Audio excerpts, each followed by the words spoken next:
welcome back to the 626 podcast. Hello. Hi. Oh, I knocked my microphone. Good You job. what? I Oh, you my knocked microphone. it? Yeah. Nice. Yeah. So, Tori, how are you?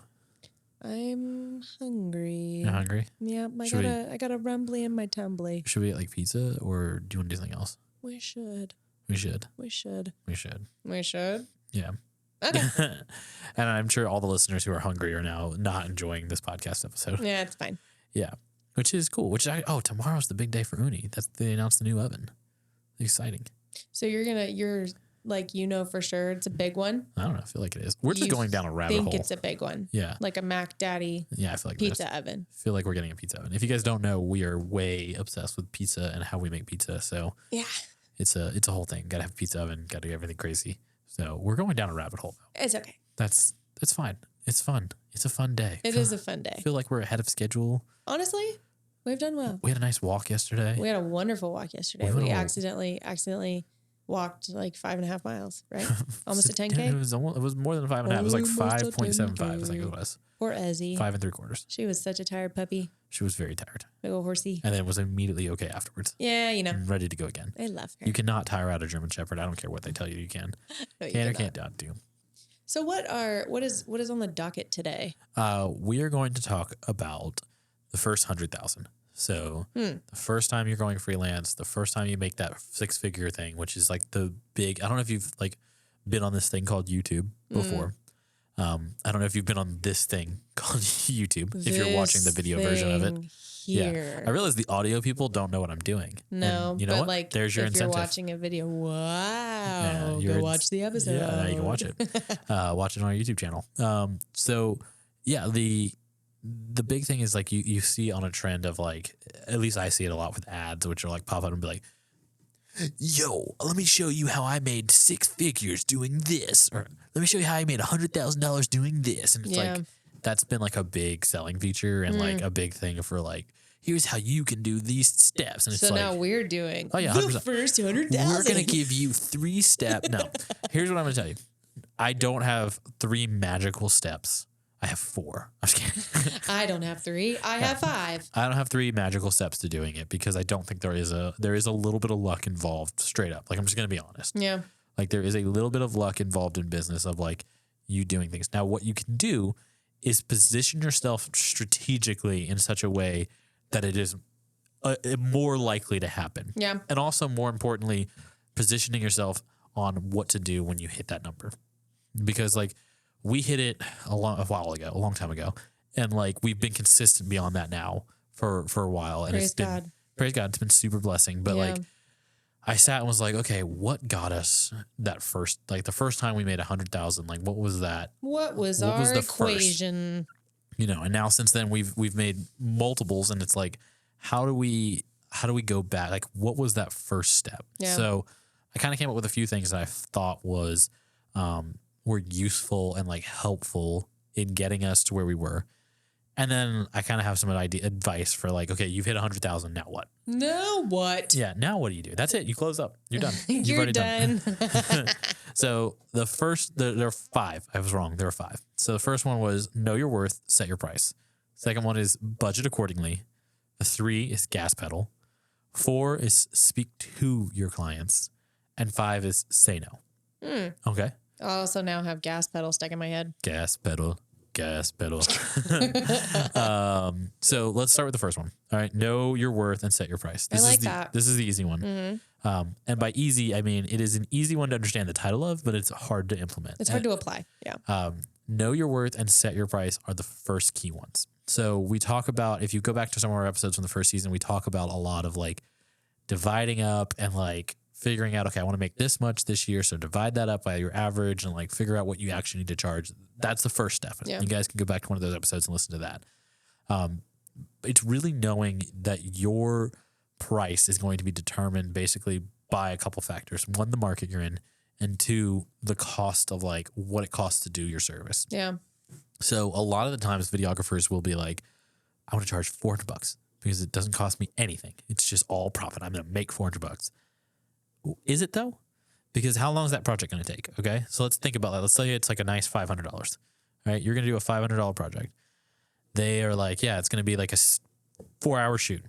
it's not 4 hours. Even if you're only at a location for 4 hours, it is, let's say, 30 minutes to drive there. Mm-hmm. There's 30 minutes of prepping for the gear. Mm-hmm. So you're already at 5.5 hours.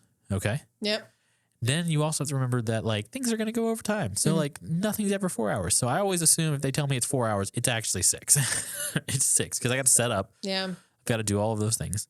Now I have to come back and dump the gear. So before you're done, you've probably worked 8 hours. Yeah. Which that's $60. $60 an hour doesn't sound bad if you're making $25 an hour, $10 an hour right now, $15 an hour.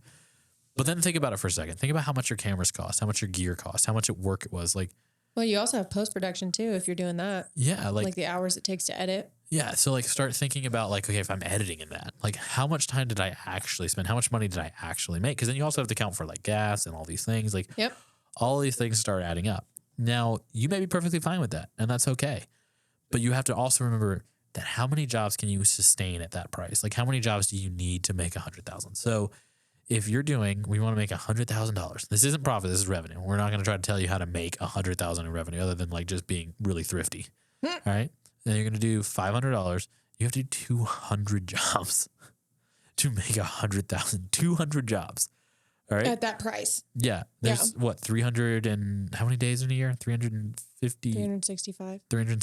365 days in a year. So think about how much work you have to do at that price to make that money. Yeah. It's crazy.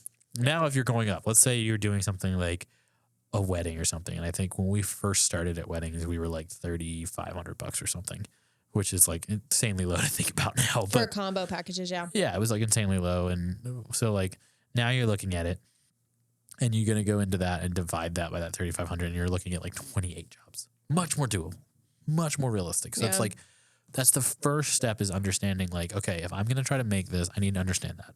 Now, the flip side of that is you also have to like be reasonable about your project because it's like, okay, I only have to do 28 jobs at 3,500. Let's see, why don't I just do one job at 100?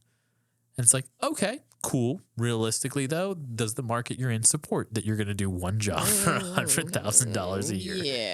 Yeah. Probably not. And that's where you Probably have not. to kind of, and this is the part I always feel like they leave out in businesses is because like these videographers are like, I'm in LA. Let me tell you how you're going to make $100,000 doing this in rural Kansas. Yeah, bull And it's crap. like, maybe if I'm in a small town of like 100 people, I don't think I'm going to be making Know that your much on viewers, video. dude. Like I need to understand that kind of the mindset. So it's like understanding the market you're in, what you can charge, and knowing your worth on that is a big part of that. But knowing your worth is also understanding that like you have to be comfortable like charging more and being okay with some clients going, no, that's not going to fit our budget. And that's often why like when I talk to clients, like I'll leave off a whole part of the comment. I'll usually lead the conversation off with like, what is your budget? Yeah. Like, what do you value? You value a good product, then let's talk about it because I think I can make this product really well. What is that budget we're working with? You know, and I'll negotiate out of that project because it's like if they come to you and are like, hey, I'll do this. I do this video for $1,000. All right. Yeah. I'll do this 10-minute video or 2-minute video for $1,000. Okay, cool. And they come back and they're like, well, we only have 500. You don't want to go, oh, well, I'll do that 2-minute video for $500. You want to lower it. You want to offer something else. Like try to like You negotiate try to work that. with them and like, yeah. So that's kind of like the first thing that I felt like really affects that. If you're going to price accordingly to make that money, you have like if you're going to make that money, you have to price accordingly, And you gotta stand by it. and you got to stick with it. Like you're not doing a billion discounts and things like that to Yeah. make that 100,000. Because we've done that. We were in the mistake category. We were doing like we said like 50 something. There was 58 weddings a year. And there's only 52 weekends a year. Yeah. Insane. Took us years to get out of that hole. It was awful. So 2 is budget accordingly. And this is the big one where it's if you're going to make that, you need to figure out budget wise, like you need to plan how you're going to work with that money. Yeah. Because a lot of the times, like this is the thing they leave off on these videos is they're like, yeah, you're going to pay for my class, which is $90,000 a year. That gets on my So you can freaking make 100. And nerves. it's like, well, great. I bring in 100, but I'm only making 10. Like that's not very impressive. No, it's not. So like that first 100,000, you have to be budgeting. You have to be planning how that money is going to get spent. Like just keep it simple. Even if it's just like a notepad and being like, okay, we're going to spend, and like all the accounting software now, like gives you a way to export like a CSV file or a PDF, like give you a way to export it so you can see, Like look at it in front of you. yeah, I spent this much on equipment. I spent this much on gear. Like Yeah. people always add like last year, I think we spent like almost $35,000 on equipment. And it's like, cringes when I see that. And it's like when I see that number, I can go, oh, okay, I spent that in a year. Maybe I shouldn't. Like we knew going into last year we were gonna have to spend a lot because we had to buy computers. We had to update and upgrade. It was our year upgrade, so we knew we had to upgrade everything. So like we knew going into it was gonna be expensive. Yeah.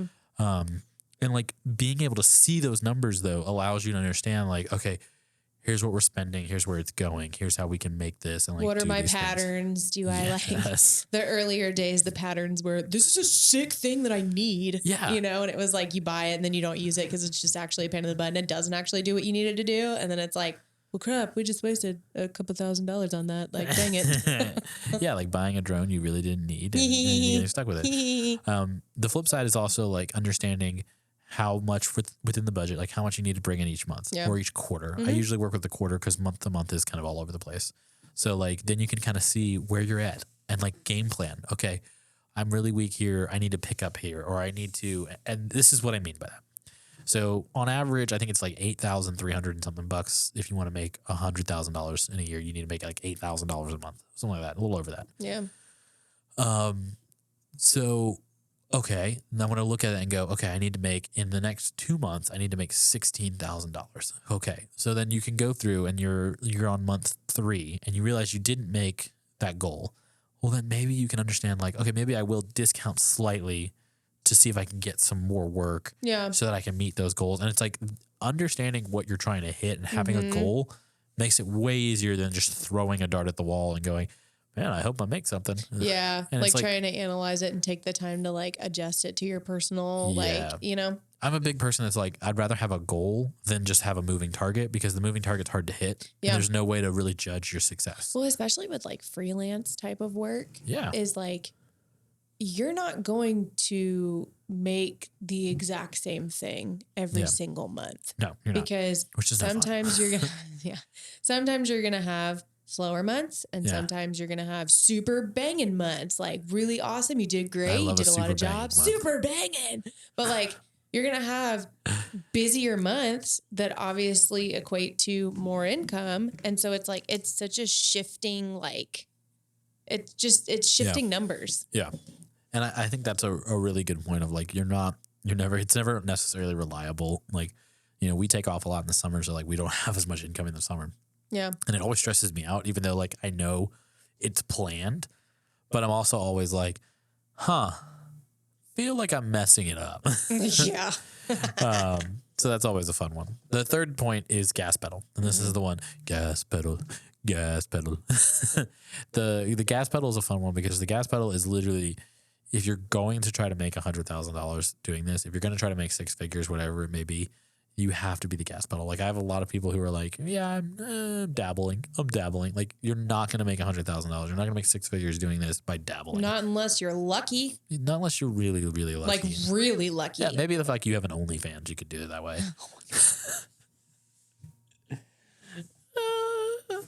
Anyway, the reality though is like you have to be that gas pedal, which means like, and this means like literally it's full send. Like you do have to work. Yeah. And this isn't hustle culture. Like I'm not like the only way you're gonna make $100,000 if you stay up every night and don't sleep. No, millionaires only sleep 2 minutes a day. And it's like, okay, first off, none of that's true. I think it's more along the lines of like, you know, you decide what you want to do and you go after it. Like you don't kind of let things hold you back. You kind of push through, no shame, man. Yeah, like 100%. If you see a company that you want to work with, you reach out to them and say, hey, I do this. Yeah. This is what I do for a living. Are you interested in this type of service? Like, do you like that? And it's like taking the initiative. I think that's the difference. You want to like take initiative. Yeah. It's taking initiative. It's being the like worker. It's being like the hustle. It's like, it's also putting effort into like, and this goes into the budget one we just talked about, which is like putting effort into marketing. Yeah. Like whatever that may be.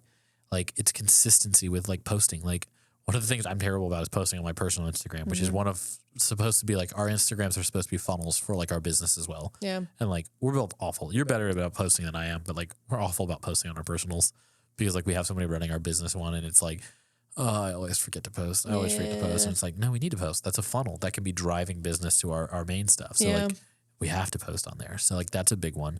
And when we have to fall back on where we're like, okay, we got to post. Like And it's just remembering like, okay, if we're really going to do this, we have to commit and do it. Yeah. Like you've got to do it. You got to work, and like it is a job, and it's going to be exhausting, and there is going to be work to it. The flip side is like the first 100 is the hardest. Like once you can make that, then it becomes a lot easier after that to like figure out the rest. Yeah. The fourth one is speak to your clients. We had, I think last season we had Brittany and Jesse on, and Jesse had that comment where he was like, we speak to the clients we want. And I was like, that's exactly it. That's exactly what you're supposed to do, is like the language you use on your business Instagram or your personal, the language you use needs to be the language that your clients use. Yeah. You have to talk to your clients, because if you're not talking to them, you're not talking to like the way they talk and interact the way they want and like do and saying the things they want to hear, like then you're not going to get those clients. Yeah. So like in the wedding industry, like if your client is like, I want adventurous fun, like we use those words, like we want adventurous and we want real couples, like we want these kind of things. Like we try to use the language to speak to them. Yeah. Because they want that. Like we try and to. That's what they're looking for. Exactly. And like that's both parties. That's what both parties are looking for. So it's like, you know. Try to put that emphasis on there and try to put that energy on like, okay, we want this. This is what we're going for. Yeah. And that's a big part of like speak to your clients, speak the language they're speaking, say the things you want them to hear. Like those are the things we want to do. You got to talk to that brand. Like your brand has to be something they can connect with. Yep. And the last big one is say no. And this sounds so counterintuitive. If you want to make that first 100, if you want to make $100,000 doing this, you have to be willing to say no. This job is not for me. Yeah. Like you have to be willing to turn down work. Yeah.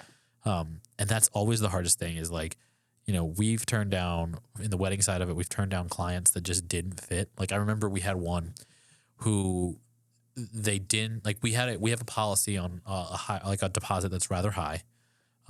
And the reason we do that is because we don't want to have cancellations, and we want to make sure that, like they're committed to us, even if they have to move their date. Like, we've had those things happen, and we've had a client who was, this is a long time ago, who they didn't like our deposits, and they didn't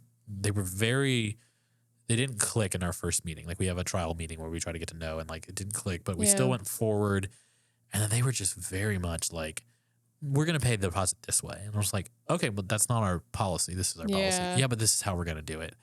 And like, finally we got them to agree to like, okay, this is how it has to be done. And then they were like, well, it's going to be paid in this many weeks. And I was like, okay, I mean, that's fine. We'll be flexible, but you still has to be this way. And it's like, and it became a battle. And I remember finally, like I told you, I was like, this is every red flag has popped up. Yeah. Like, I don't think this is a good fit. So I went to the client and I was like, hey, I'm canceling everything. We're not doing it. Yeah. I was like, I'm going to be perfectly honest. I respect you as a person. I think your wedding is far too important to have a bad experience. Yeah. And I do not feel like we're going to be a good fit. Mm-hmm. I feel like we're going to be a poor fit for the day because I don't think we're meshing well right now. And I gave them a list of recommendations. They weren't a mean couple by any means. It's just no. We were not meshing. Yeah. And they were very quick to be like, oh, we're so sorry. I was like, no, I'm sticking to the guns though. Like we're not meshing. We're not connecting well. Like this doesn't feel like it's going to work. It's okay. That's okay. It was okay to say no to that. Yeah. Then you also have like, I cannot tell you doing music videos how many rappers, it's almost always the Christian artist. They're the worst. They're the worst. Can't tell you how many of them. And they usually have like, it's something like they have some award show, a Dove Award, a Grammy, something like that. They'll come in and they'll be huge, have a ton of followers, and they'll be like, yeah, man, I want to do this video. And you're like, okay, here's my charge. Can you do it for like $500? And it's like, when I first started, I would often do it. Even later on to it, I would be like, because I love music videos. It's a passion. And I would be like, yeah, I'll do it. Awesome. This would be great. It'd be a great opportunity to break into the industry. It never works. No. It never is a way to break into the industry. You want to know why? Because if they're paying you $500 to do the video, they don't give a crap about the video. Nope. Like they just don't. Nope. Like they're not going to push the video. They're not going to try to like sell it out there. They just want it for clout. You know, they it's just there. They want it to show off that they have a video. Yeah. And then they're going to forget about it and move on. The videos they paid a lot more for are the ones they're going to promote the most. Yeah. Because they spent the money for it. Yep. So like don't commit, say no to those. Just say no. I cannot tell you, like every once in a while, like if I see an artist that I think is coming up and coming, I'll be like, yeah, I'll do a discount for you. I'll take it for cash. It's fine. But like every one of those videos never is going anywhere. And the reason they never go anywhere is because like to them, it's not a huge, they don't value it. They don't value it. Yeah. Like the indie artists, they typically do. Indie artists, Yes, like and I will work with indie artists for lower prices because those indie artists are great because it's a passion project and they value it, and it's like that makes a difference too. Is like working with people who actually like care, yes, about what it is that they're asking someone to do, and like it's like a passion project for them. It makes you excited to work on it because it's like, well, I care about it too. Yeah, so like we can get together and make some magic, you know? Yeah, and like those are the projects to go with. But Yeah. like, if the guy has like 50,000 followers, 100,000 followers, a million followers, and they're just like, yeah, I got $500. Can you shoot this video? Can you shoot me a video? They're not. They don't care about the project. No. The followers, they're not going to suddenly whisk you off to stardom. Like no, you they're did not just find, doing it because. Yeah, I'm telling you this right now. You did not find the next Kanye. You are not going to become famous with it. You're not going to make your videos.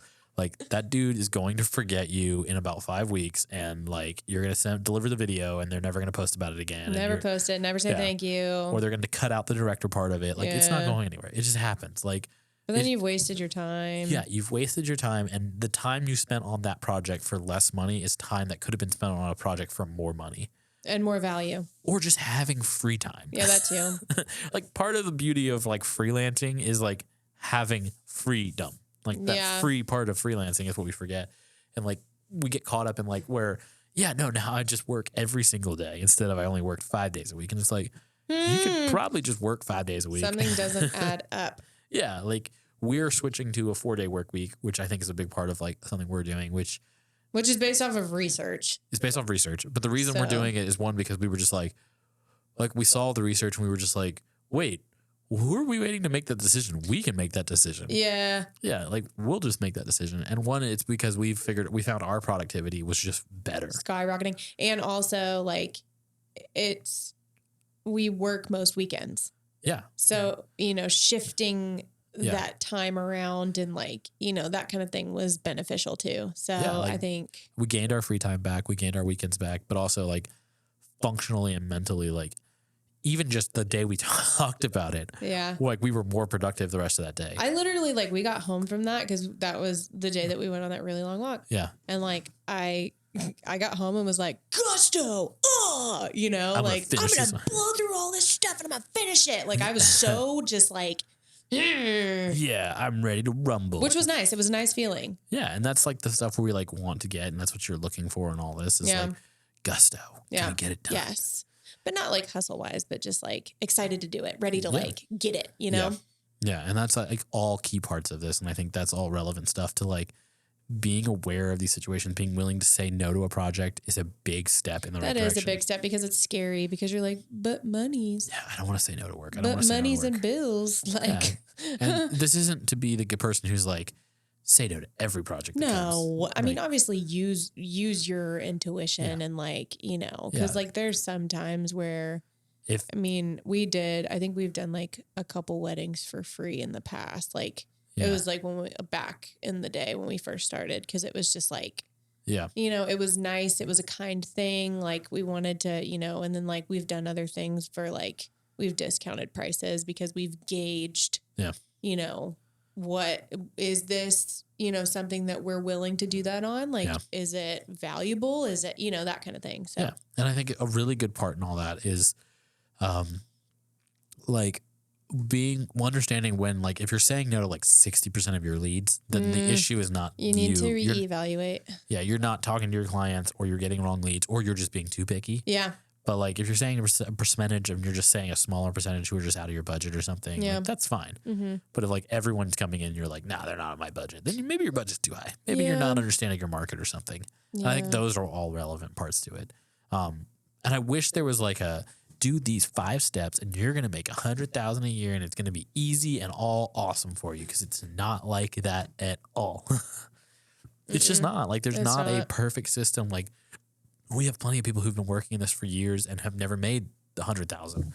And like, I also think it's stupid to covet that as like, and I know we just did a whole episode about it, but it's like, it also is stupid to covet one specific set number as like, that's the goal. And once I've done that, I've made it. Cause I'm going to tell you right now from experience, once you hit that number, it's the next number. You and then it's the next feel like number. You've made it. Like everything just keeps getting more and more and more. Cause like once you've reached it, you're like, wait, no, this isn't good enough. Yeah. Like the first time we hit 100,000, I didn't feel any more special than the first year where I think we made 45, 50. I think it was like 40 something. The first year was like 40 something. It was nothing. We had just started. I think it was just me by myself. It was like 2013, 2012, something like that. And it was that was probably like 2010. Because when we first started, it was 2010. Yeah. Well, I'm thinking if the IRS is asking, it was 2013. Just to be clear. Oh my gosh. Just to be clear. But yeah. So yeah. But yeah, so that's just kind of what I was thinking. Can I also be honest about something? Yes, you can. I might get lashback, but I don't like when people ask for discounts. I really don't. Is this a thought that came in your mind? Yeah, because we were talking about like, pricing and all that stuff. Like I don't like it. Yeah. Because it feels very like you don't value who you're going to. Yeah. And fair. You don't value their talent and you don't value like their work. Yeah. And you go to them and you're like, can I just like get a discount, please? Like, do you give discounts? Do you give like, and it's like, but like that, I don't like it. I just don't like it because it's like, we have strategically, like, we're not just putting a random number out there and hoping for the best. We have strategically done the math about like how much work we put into it, how long of the hours that we're working, like the drive, the amount of gear. Like, I mean, we've put effort into analyzing a pricing structure, just like every other person out there that does that. And it's like, for someone to come in and just instantly like, will you give me a discount though?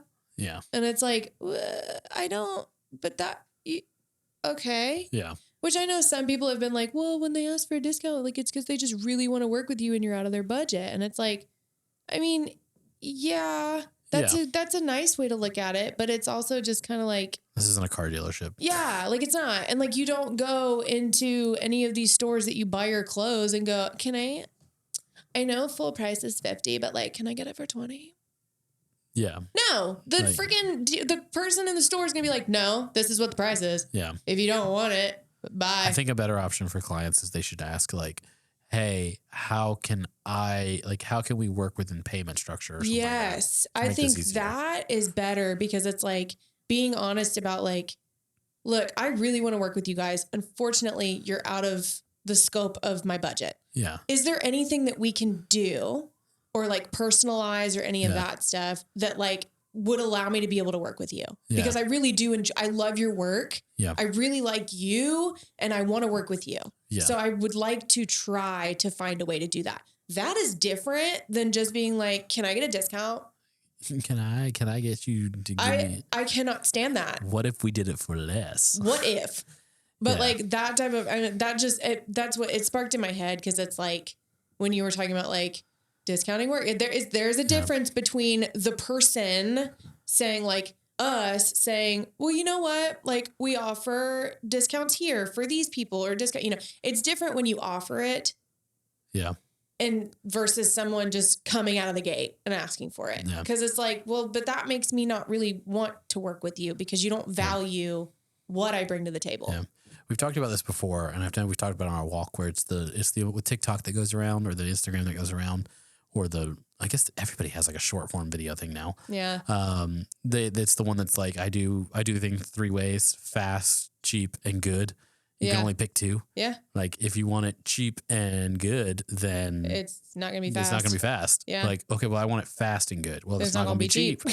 Okay. Well, then I want it to be fast and cheap. Well, then it's not going to be good. Like you don't get any, you can only pick 2. That is your triangle. Yeah. You can pick 2. Yeah. You got to pick 2. You got to sacrifice somewhere. Yeah. And that's the reality of it is like, I know when I sit with a client and I talk to them and like, this is a big part. And I wish like, this may be like a part of another episode, but I think like there has to be an understanding of like, you're not a slave to the client. Like you're working with them for a common goal. Alongside them. Like you're a partnership together. Mm-hmm. And I think early on, like if you're trying to make 100,000, if you're trying to make this a big thing, like then you have to understand that like you're partnering with that client on a common goal. Yeah. And you're not subservient to them. And like, because that's going to make the relationship bad. Yeah. And you're going to never want to do this ever. And that's a key part in understanding all this. Because like one of the things I tell clients a lot, and I'll especially like for our commercial stuff, is they'll go into a project. We'll have our first meeting. We'll discuss the project. And one of the big points in there is I say, I'm good, but I can't. The laws of physics are the laws of physics. So what I always tell our clients when I say that is, I can do a lot of things, but if you ask me to do the impossible, it is still impossible. Yeah. Working with like religious organizations, it's usually the worst because like for some reason they just feel like they can pray everything away. And I'm like, listen, gravity's still here. I mean, you can have a worship set all you want, but gravity's still gravity. Yeah. Like, I don't know what to tell you. Like, and I deal with that a lot for like live event stuff where it's like, yeah, well, we want this. Like, I've just been praying about it. And I'm like, the hair swipe for me. I'm like, sweetie, you can pray about it all you want. It don't mean that gravity gonna go away. It's the physics are physics. Oh my God. Like, I don't know what to tell you. Like, well, we just have to have this. I'm like, great. Then you either need to provide money or time. You can't provide either of those. Congratulations, it's not happening. Like, you're not getting it, yeah. Like, and you have to be okay with that. Like, to tell a client that and explain that to a client. To be upfront and honest. And that goes back to the episode with Nick. Yeah. Because he talked about open communication up front. Yes. And being very like clear and concise. Yeah. And so like, I think that's the difference because you don't want to be like, yeah, I mean, we can figure it out, I guess. Yeah. No, if it's not possible, then you need to tell them this is not possible. Yeah. We need to find another route. And I think adding that to like the points of like, hey, you want to make 100,000 and this is like communicate with your clients is like understanding how to talk to them. Like something I do that I think has been really effective, and I realize that I don't share it often. I need to like break it out into a thing. It's like when I deal with clients, because like one of the biggest issues in freelance work is like flip-flopping clients, which is like a client.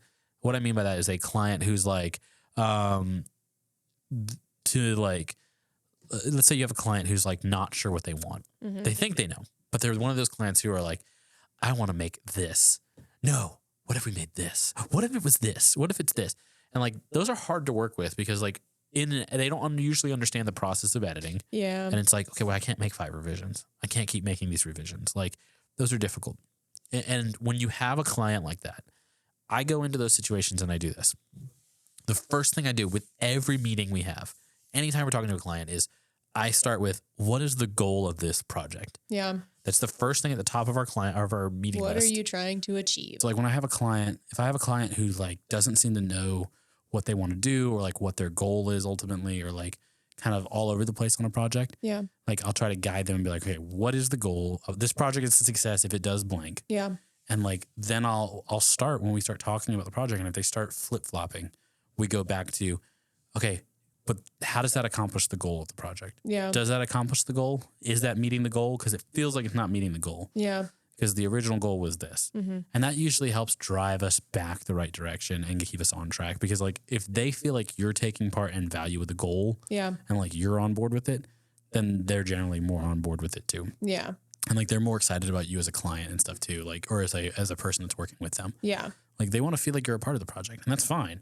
You just have to understand like you have to be willing to talk to the client as a partner and not as a, well, okay, you're my boss. Okay. Yeah. Whatever like, you say goes. Yeah. Like there has to be that relationship. Otherwise you're not going to help them and you're not going to succeed in general. Like you have to be able to do that. Now, at the end of the day, there are things where like the client is going to make a choice that you don't necessarily agree with. Yeah. And you can voice that concern, which sometimes I will with like, hey, yeah, I don't necessarily agree. Here's why I don't know that it's the best path, but you let me know what you want to do. Yeah. And they may still want to go that route. Like I've had plenty of times where like a client's like, I want to use this song. And I'm like, that's a terrible song choice, but I don't recommend it. Is that a choice you want to go with? Yeah, that's the choice we want to go with. Okay, that's the choice we're going to go with. Yeah. And that's the reality of it. Well, and you also have to be willing to be like, not have your ideas accepted. Yeah. I feel like we went on a long tangent there, kind of dissipating off of like what we were originally talking about. Well, yeah, but I mean, I think it's all relevant. It all is relevant. Yeah, it's all super relevant to this. Yeah. But we've gone over time nonetheless. So, guys, thanks for joining us on this episode of the 626 podcast. We hope you enjoyed it, and we'll see you next time. Bye. Thanks for joining us on the podcast. If you enjoy the 626 podcast, the best thing you can do for us is to share it with a friend and leave a 5-star review. It helps us a lot to get discovered. And be sure to check us out on Instagram at 626podcast.